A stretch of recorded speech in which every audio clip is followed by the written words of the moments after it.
I knew something was wrong the moment I saw the name card at my seat, because no grandmother should arrive at her own granddaughter's wedding and be introduced as nothing more than a walking checkbook.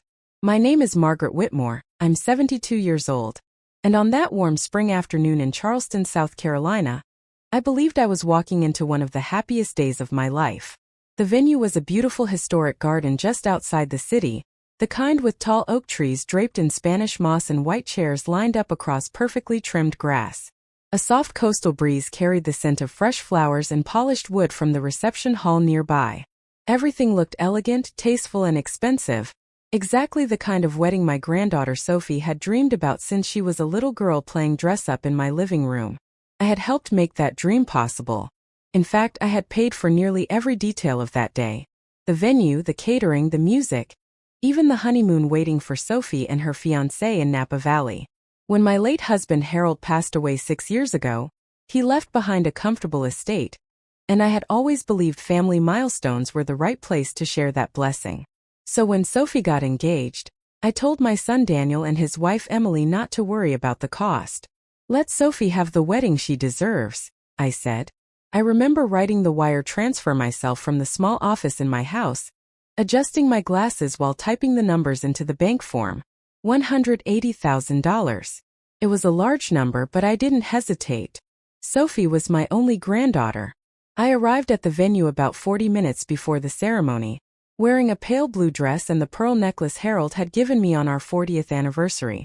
Guests were already gathering, laughing softly, greeting each other with hugs and handshakes. A few people waved politely as I walked toward the reception tent where the seating chart had been set up. I wasn't looking for attention, just my place at the table so I could settle in quietly before the ceremony began. That's when I saw the card.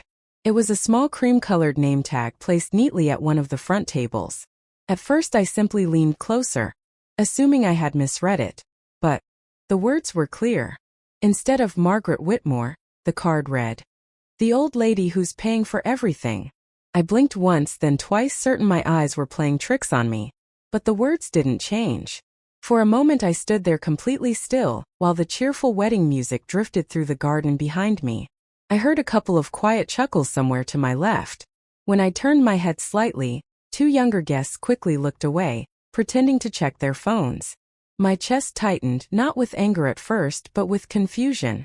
Someone had typed that card, printed it, and placed it at my seat. Someone had decided that was how I should be introduced on the day my granddaughter got married. And then across the room near the champagne table, I noticed Emily watching me. My daughter-in-law lifted her glass, took a slow sip, and gave me the faintest smile, the kind that never quite reaches a person's eyes. In that moment I understood something important. That name card wasn't a mistake. It was a message.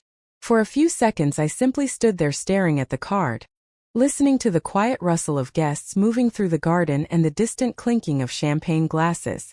I had lived long enough to recognize when something was meant to embarrass me, but what surprised me most was not the insult itself. It was how carefully it had been placed where everyone could see it. The table was near the front, close enough to the dance floor that dozens of people would pass by before the reception even began. Anyone reading that card would assume it was a joke, but jokes have a way of revealing what people truly think. I slowly lifted the card from the table and held it between my fingers. The paper was thick and professionally printed, the same elegant style as the rest of the wedding stationery. Someone had gone through the trouble of designing it that way. Across the room I noticed Emily again. She was speaking to a group of guests now, smiling and gesturing toward the garden entrance where the ceremony would soon begin. If anyone else had been watching her, they would have seen a proud mother enjoying her daughter's big day. But I had known Emily Carter for more than 10 years, and I had learned to recognize the subtle signs in her expressions. That small smile earlier had not been accidental. It had been satisfaction. The truth was that Emily and I had never quite understood each other. When my son Daniel married her, I tried very hard to welcome her into the family. I invited her to holidays, helped her decorate their first home, and even watched Sophie after school when Emily went back to work. At the time I believed patience would eventually turn us into something close to friends. Instead, over the years a quiet tension settled between us like dust that no one wanted to acknowledge. Emily often made small remarks about how I did things the old-fashioned way. She joked that I treated money like it was still the 1980s. Once during a Thanksgiving dinner, she laughed and told Daniel that if I ever stopped helping the family financially, everyone would finally learn how expensive life really was. The table laughed politely, but I remember the way she looked at me afterward, as if she had said something perfectly reasonable. I had chosen to ignore those moments because Sophie meant more to me than pride. My granddaughter had grown into a kind young woman who loved books, music, and long conversations on my porch whenever she visited Charleston. I told myself that keeping the peace was worth it for her sake. That was why I had agreed to pay for the wedding without hesitation. When Emily explained the budget weeks earlier, she had described a celebration that sounded almost extravagant. The venue alone was supposed to cost nearly $60,000, and the catering package included a full coastal seafood menu prepared by one of the best chefs in the region. I had not questioned any of it. Families trust each other. But as I stood there holding that name card, something began to feel slightly out of place. The decorations around the reception tent were pleasant but simpler than I expected. The floral arrangements were modest bouquets instead of the elaborate displays Emily had described during our planning call. Even the band setting up near the stage looked smaller than the professional orchestra she had promised Sophie. None of those details would have bothered me on their own because the wedding was about love, not luxury. Yet when you combine them with a name card calling you nothing more than an old woman paying the bill, the picture begins to change. I carefully placed the card back on the table exactly where I had found it. Then I smoothed the front of my dress and looked around the garden once more. After 72 years of life, I had learned one important lesson. When someone tries that hard to make you feel small, it usually means they are hoping you will not look too closely at something else. I remained near the reception tables for another minute, quietly observing the details around me while guests continued arriving through the garden gate. The sunlight filtering through the oak trees painted soft patterns across the white tablecloths, and servers moved gracefully between tables placing water glasses and folded napkins. To anyone else the scene would have looked perfectly charming, but now that I was paying closer attention, the small inconsistencies became impossible to ignore. The floral centerpieces were simple arrangements of roses and greenery placed in narrow glass vases. They were lovely, but they were not the grand displays Emily had enthusiastically described during our planning conversation 3 weeks earlier. Back then she had talked about towering arrangements nearly 3 feet tall, imported peonies, and delicate orchids flown in from California. I remembered nodding politely while she explained the details, trusting that the wedding planner she hired knew what she was doing. Yet the flowers in front of me looked like something purchased from a local florist that morning. Again, there was nothing wrong with that. What unsettled me was the difference between what I had been told and what I was seeing. I walked slowly toward the refreshment table where a young server offered sparkling water in tall glasses. As I thanked him and accepted one, I glanced toward the musicians setting up their equipment on the small wooden stage near the dance floor. 4 men adjusted microphones and tuned their instruments. They looked friendly and professional, but Emily had promised Sophie a 12-piece jazz band that could perform throughout the evening. Sophie had been especially excited about that part. She had told me she wanted the kind of music that made people stay on the dance floor until midnight. I took a quiet sip of water and felt the first real stir of concern settle in my chest. The difference between 4 musicians and 12 might not seem like much to someone who had not transferred $180,000 for this celebration, but details like that have a way of adding up. I watched Emily again from across the lawn. She had moved closer to the ceremony chairs now, greeting relatives with cheerful energy. Daniel stood beside her adjusting the sleeves of his navy suit, looking slightly nervous the way fathers often do at their daughter's wedding. My son gave me a quick wave when he noticed me, and I returned it with a gentle smile. Daniel had always been a good man, hardworking and loyal, but he had a habit of trusting Emily with nearly every decision in their household. Over the years I had learned that challenging her rarely accomplished anything except creating tension that Sophie could feel. That was why I had remained silent through many smaller disagreements in the past. However, the name card on that table had changed something. It was not only disrespectful, it suggested that someone believed I would simply laugh it off and continue writing checks without asking questions. After another moment I stepped away from the reception area and followed a small gravel path that led toward the parking lot where my car was parked beneath a magnolia tree. The ceremony would begin in about 20 minutes, which meant I still had time for a short phone call. I opened my handbag, found my phone, and scrolled through my contacts until I reached a familiar name. Robert Hayes had been my family attorney for nearly 15 years. He was careful, patient, and the sort of man who believed that numbers rarely lie when you examine them closely enough. When he answered the call, his calm voice carried through the speaker with the steady confidence I had always appreciated. I greeted him warmly and apologized for interrupting his afternoon, then explained that I needed a small favor regarding the wedding expenses I had recently transferred. There was a short pause on the line before Robert asked a simple question that told me he already sensed something unusual. He asked me whether I wanted him to review the vendor contracts associated with the payment. I looked back toward the reception tent where the small name card still waited on the table and answered quietly that yes, I believed that would be a very good place to start. I slipped my phone back into my handbag and stood quietly beside my car for a moment, listening to the distant sound of guests settling into their seats for the ceremony. The warm Charleston air carried the faint notes of a violinist beginning to play near the garden aisle, and for a second I wondered whether I should simply walk back, take my seat, and allow the day to unfold the way everyone expected. After all, the wedding was meant to celebrate Sophie and the man she loved, not the uncomfortable thoughts forming in my mind. But experience has a way of sharpening a person's instincts, and mine were telling me that the small details I noticed earlier were not coincidences. They were pieces of a larger picture that I had not yet fully seen. I returned to the garden just as the ceremony was beginning. Guests stood as Sophie appeared at the end of the aisle, radiant in a classic white gown that moved softly with each step she took beside her father. For a moment my heart softened and all the tension faded away. Sophie looked exactly like the little girl who used to twirl through my living room pretending she was a princess. I smiled proudly as she passed by, and she squeezed my hand for a brief second before continuing toward the altar. Whatever else might have been happening behind the scenes, this moment belonged to her. The ceremony itself was simple and heartfelt. The officiant spoke about patience, kindness, and the importance of building a life rooted in respect. As the couple exchanged their vows, I noticed Emily dabbing the corners of her eyes with a folded napkin, performing the role of emotional mother perfectly for everyone watching. From a distance it looked sincere.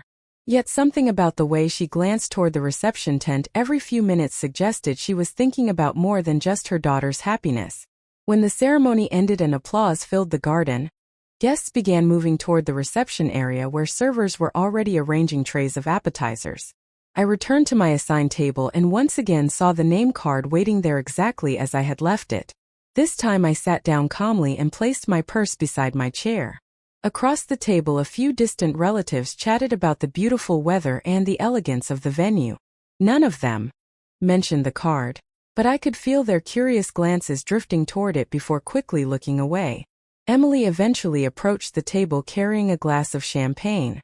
She leaned slightly toward me with a smile that appeared warm to anyone nearby. In a light conversational tone she asked whether everything looked all right. I met her eyes and returned a polite smile of my own before answering that the wedding was lovely and Sophie looked wonderful. For a brief moment neither of us said anything else. Then Emily glanced at the name card and gave a soft laugh as if she had just noticed it for the first time. She said someone must have been trying to be funny and promised she would ask the planner to replace it. I simply nodded and told her not to worry about it. My calm response seemed to surprise her. She lingered another second, perhaps expecting anger or embarrassment, but when neither appeared she eventually walked away to greet other guests. As the first course of dinner was served, my phone vibrated quietly inside my handbag. I waited until the servers finished placing plates on the table, before slipping the phone into my hand beneath the tablecloth. The screen displayed a message from Robert Hayes. It was short and direct, exactly the way Robert preferred to communicate when he had already begun looking into something carefully. The message read that he had reviewed the payment transfer I made, and had begun tracing where the funds were distributed. According to the initial records, several of the vendors Emily listed during our planning meeting had never received any payment at all. I read the message twice while the laughter of wedding guests rose around me, and the band began playing a cheerful melody near the dance floor. Then another message arrived from Robert only seconds later. This one was even shorter. He wrote that the total amount confirmed to have gone toward the actual wedding expenses appeared to be far lower than what I had transferred. And he added that if the numbers he was seeing were correct, more than $100,000 had been redirected somewhere else entirely. For a moment I kept my eyes on the glowing screen of my phone, allowing the music and cheerful conversation around me to blur into the background. $100,000 was not a small counting mistake. Numbers of that size do not simply disappear without leaving a very clear trail behind them. I slowly locked the phone and slipped it back into my handbag, careful not to draw attention from the relatives seated around the table. Across the lawn, Sophie and her new husband were greeting guests with bright smiles, moving from table to table while photographers followed them with cameras flashing softly in the evening light. Watching her laugh reminded me again why I had stayed patient for so many years. Sophie had always been the gentle heart in our family, the one person who never treated kindness as weakness. I had no intention of allowing this day to collapse into a public argument that would overshadow her happiness. At least not yet. Instead, I focused on observing quietly, the same way my husband Harold used to watch business negotiations when he suspected someone was not being honest. Harold always said that when people believe they have already won, they become careless. And as I looked around the reception tent, I began to notice more signs of that carelessness. The catering staff moved between tables serving a 3-course dinner that was pleasant but simple: roasted chicken, seasonal vegetables, and a small salad with vinaigrette dressing. During the planning calls, Emily had enthusiastically described an elaborate coastal seafood menu with lobster tails and fresh oysters flown in from Maine. I remembered her explaining the extra cost with great excitement while assuring me that Sophie deserved the finest celebration possible. Yet there was not a single seafood dish anywhere in sight. Even the wine being poured into glasses looked like a modest regional brand rather than the premium bottles she had once mentioned. None of the guests seemed bothered by it because most of them had never heard the original descriptions. Only I knew how dramatically the plans had changed. A few minutes later, Emily climbed the small stage beside the band and tapped a spoon gently against her champagne glass to gain everyone's attention. The music faded and guests turned their chairs toward her with warm smiles, expecting a proud mother's speech. She thanked everyone for traveling to Charleston and spoke about how emotional the day had been for their family. At one point, she even gestured toward my table and said how grateful they were for the support of relatives who had helped make the celebration possible. The words sounded generous, but I noticed she never once mentioned my name directly. When the applause ended and the band resumed playing, I quietly reached into my handbag again as the phone vibrated once more. Another message from Robert Hayes appeared on the screen. This time the information was more specific. He explained that the verified payments for the venue, catering, flowers, and musicians totaled just over $62,000. That meant nearly $118,000 from the transfer had been redirected elsewhere. Robert added one final sentence that caused my fingers to pause above the screen. The remaining funds had not gone to a vendor or planner at all. According to the bank records, they had been deposited into a newly opened personal account belonging to Emily Carter. I read the message from Robert twice before slowly placing my phone back inside my handbag, making sure my face remained calm and unreadable to anyone who might glance my way. $118,000 had not vanished into a complicated maze of vendors or unexpected expenses. According to the bank records, the money had traveled in a straight line, clean and simple, directly into a personal account opened under Emily Carter's name only 3 weeks earlier. Around me, the reception continued with cheerful energy. Guests laughed, glasses clinked together, and the small band began playing a soft swing melody that encouraged a few couples to step onto the dance floor. To anyone watching from the outside, the evening looked exactly like the joyful celebration Emily had promised. Yet I could not ignore the quiet weight of what I had just learned. I had spent most of my life believing that family disagreements should be handled privately and with patience. But there is a difference between misunderstanding and deception. Slowly I lifted my eyes and looked across the reception tent until I found Emily again. She stood near the bar speaking with 2 of her friends, smiling brightly as she described something that made them laugh. Every movement she made suggested confidence. She carried herself like someone who believed the evening was unfolding perfectly according to plan. In that moment I began to understand the purpose of the small card waiting on my table earlier.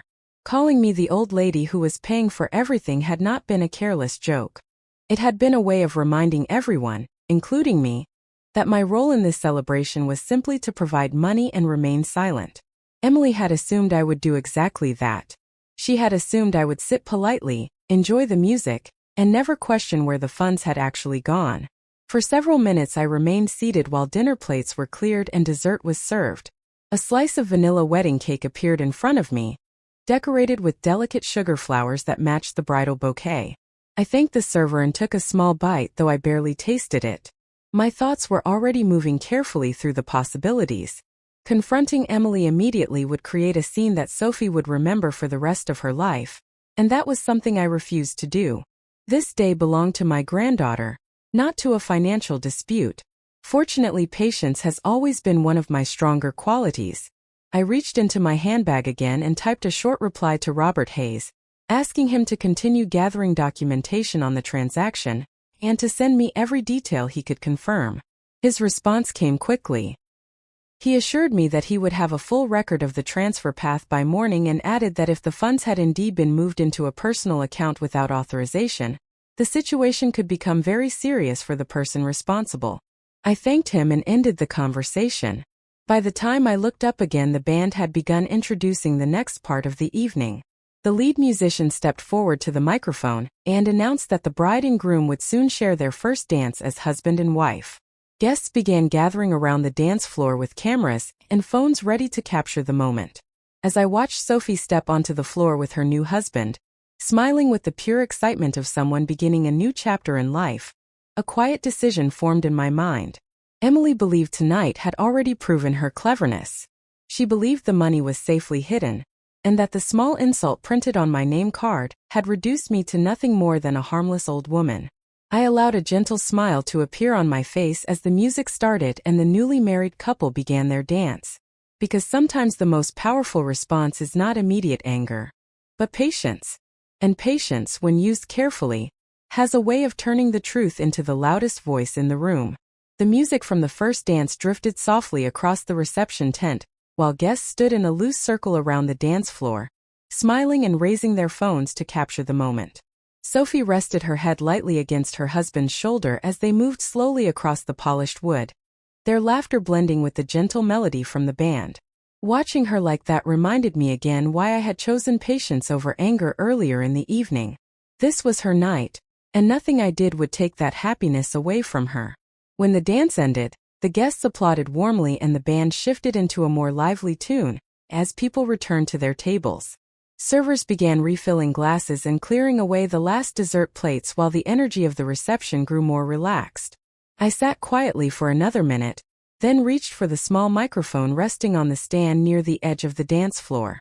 Traditionally, the grandparents say a few words during a wedding reception, and no one seemed surprised when I rose from my chair and walked calmly toward the stage. A few relatives smiled as I passed, assuming I was about to share a sentimental story from Sophie's childhood. Emily noticed me as well. From across the room I saw her expression brighten with polite anticipation, though there was still that faint trace of confidence behind her smile. She clearly believed the evening had unfolded exactly the way she wanted. I stepped onto the small stage and gently tapped the microphone. The band lowered their instruments and the conversations around the room gradually softened until dozens of curious faces turned in my direction. I looked out across the gathering and felt a quiet sense of calm settle over me. 72 years of life has a way of teaching a person that the truth rarely needs to shout. When the room had grown quiet enough, I began by thanking everyone for traveling to Charleston to celebrate such an important day. I spoke about how proud I was of Sophie, how I had watched her grow from a curious little girl into a thoughtful young woman who valued kindness and honesty. Guests nodded warmly while Sophie herself smiled up at me from the dance floor, her eyes shining with happiness. Then I paused for just a moment and allowed my gaze to move gently across the room until it settled on Emily standing near the bar. She was still smiling, but the confidence in her posture had begun to tighten slightly, as if she sensed the direction my words might take. I continued speaking in the same calm tone, explaining that earlier that afternoon, I had noticed a small detail at my reception table that made me reflect on the meaning of family support.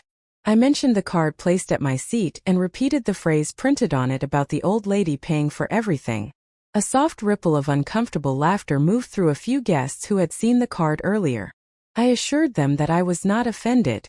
In fact, I said the message had reminded me how important it is for generosity to be treated with honesty. The room grew noticeably quieter as people listened more carefully. I folded my hands lightly around the microphone and added that sometimes financial support is given out of love and trust, and that trust deserves transparency. Then I shared one more simple fact. Earlier that evening, while everyone was celebrating, I had asked my attorney to confirm how the wedding funds had been used. A few heads turned toward Emily now. I continued speaking gently, explaining that according to the records we had reviewed so far, the wedding itself had cost far less than expected, and a very large portion of the money had been redirected into a separate personal account. I allowed the silence to settle across the room before finishing the sentence that truly mattered. I said that the documents clearly showed the account belonged to Emily Carter. For a few seconds the entire reception tent fell into a silence so complete that even the soft hum of the string lights above us seemed louder than before. Guests looked from me to Emily and back again, uncertain whether they had heard correctly. I kept my hands steady on the microphone and waited patiently, because moments like this do not need to be rushed. Across the room Emily stood completely still, her champagne glass frozen halfway between the table and her lips. The confident smile she had worn all evening slowly disappeared, replaced by a tight expression that suggested she was searching for the right explanation. My son Daniel turned toward her with visible confusion, clearly hearing my words for the first time just as everyone else had. I continued speaking in the same calm voice, reminding everyone that weddings are meant to celebrate trust, family, and the beginning of a new chapter built on honesty. I explained that earlier in the day I had transferred $180,000 to cover the cost of the celebration because I believed my granddaughter deserved a beautiful beginning to her marriage. Then I gently clarified that according to the financial records my attorney had already reviewed, only about $62,000 had actually been used for the venue, food, music, and decorations surrounding us tonight. A quiet murmur moved through the guests as they began connecting the numbers for themselves. I allowed the room another moment of silence before continuing. I said that the remaining $118,000 had not been lost or misplaced. Instead, it had been deposited into a personal bank account opened only weeks ago. I repeated the name attached to that account so there would be no misunderstanding. Emily Carter. A few people shifted uncomfortably in their chairs while others looked directly at Emily, waiting for her to respond. She finally stepped forward a few feet, her voice slightly raised as she insisted there must be some confusion with the records. I nodded politely and told her that possibility had crossed my mind as well, which was exactly why my attorney had already begun gathering full documentation earlier in the afternoon. I explained that by tomorrow morning the bank would have a complete record of every transfer connected to the payment I had made. I then added one final detail that caused the room to grow quiet again. I had also authorized Robert Hayes to notify the financial institution that the funds were transferred under the understanding they would be used exclusively for the wedding expenses described to me. Any remaining money would be reviewed immediately. Daniel looked at Emily again, this time with a mixture of disbelief and concern, while Sophie stood beside her husband holding his hand tightly, trying to understand what was happening around her. I softened my tone slightly as I turned my attention back to my granddaughter. I told Sophie that none of this was her fault and that my love for her had never been tied to money or celebrations. This day was still about her future and the family she was building. Then I looked once more across the room at Emily, whose earlier confidence had completely vanished. With the same calm voice I had used all evening, I finished my remarks by saying that generosity should never be mistaken for weakness, and that sometimes the truth simply needs a little patience before it finds the right moment to speak. The silence after my final words seemed to stretch across the entire reception tent like a sudden change in weather. No one spoke for several seconds. The band members stood quietly beside their instruments, unsure whether to play or wait. I lowered the microphone gently back onto its stand and stepped down from the small stage with the same calm steps I had used when I walked up. Guests moved slightly aside to give me space, their faces filled with curiosity and disbelief. Across the room Emily was speaking rapidly to Daniel now, her voice low but tense as she tried to explain something that clearly made little sense even to herself. Daniel's shoulders had stiffened and he looked more confused than angry, as though he had just discovered a conversation he should have been part of weeks earlier. Sophie, meanwhile, had not moved from the edge of the dance floor. Her new husband stood beside her with a protective hand on her back while she looked between her parents and me, trying to understand how a joyful evening had suddenly taken such an unexpected turn. I walked slowly back to my seat and folded my hands in my lap, allowing the room to settle again. Eventually the band leader cleared his throat and softly resumed the music, choosing a gentle instrumental piece that helped the guests return to quiet conversations. Weddings have a remarkable way of continuing forward, even when uncomfortable truths appear. A few minutes later Sophie approached my table. Her wedding dress brushed lightly against the floor as she sat beside me, her eyes searching mine for reassurance. I reached over and held her hand, reminding her that none of what had happened was meant to hurt her, or take away from the beautiful moment she had just shared with the man she loved. I told her that honesty may feel heavy at first, but it protects families far better than silence ever can. She nodded slowly, squeezing my hand with gratitude before returning to her husband. By the time the reception ended later that evening, the atmosphere had grown quieter but steadier.